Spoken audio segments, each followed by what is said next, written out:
les docteurs qui étaient là, on vient chaque fois, on parle des docteurs, et les docteurs, ils ont les cliniques au dehors, ils détiennent les clients, ils permettent les appareils spéciaux achetés par le gouvernement, ils permettent ça dans leur clinique.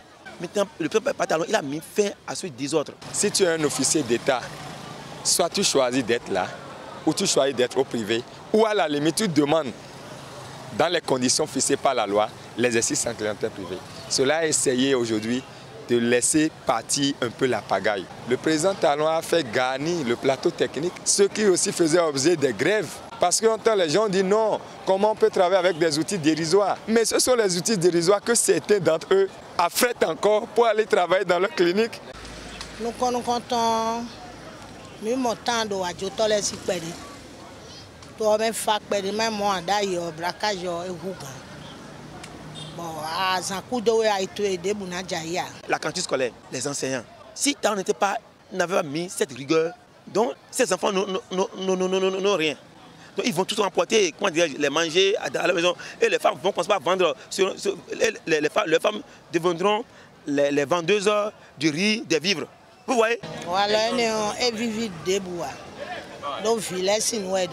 Mais quand on les égonde, amis, on et vivia. Et nous de fin lina, on y a mon yaya de finir.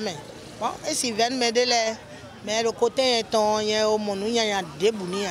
Asphaltage là, maintenant, vous allez dire qu'ils ont bien planifié d'abord, et ils ont bien sondé le terrain, ils ont fait le plan, et il a mobilisé, comment dire, les ressources d'abord pour commencer l'asphaltage. C'est qu'ils ont fait les déviations, pas déviations, c'est-à-dire on voit que il a planifié quoi. Et les voies qu'il est en train de faire, vous allez voir que c'est des voies solides.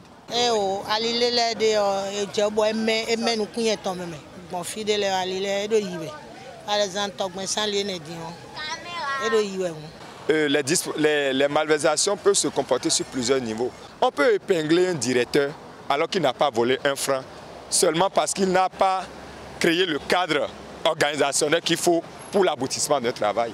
Mais il faut accepter qu'on l'écoute, que de pouvoir jouer de la politique que les gens utilisent pour faire la victimisation. Je voudrais qu'on apprécie ce qui est fait et qu'on donne des propositions constructives pour ce qui peut être fait en mesure qualitative pour améliorer la chose et que le président soit vraiment à l'écoute de toutes les sensibilités du pays. Et que les Béninois, nous-mêmes, que nous soyons sincères et francs, qu'on cesse avec l'hypocrisie intellectuelle pour qu'on ne nous prête pas toujours les noms que tous les dirigeants nous ont prêtés.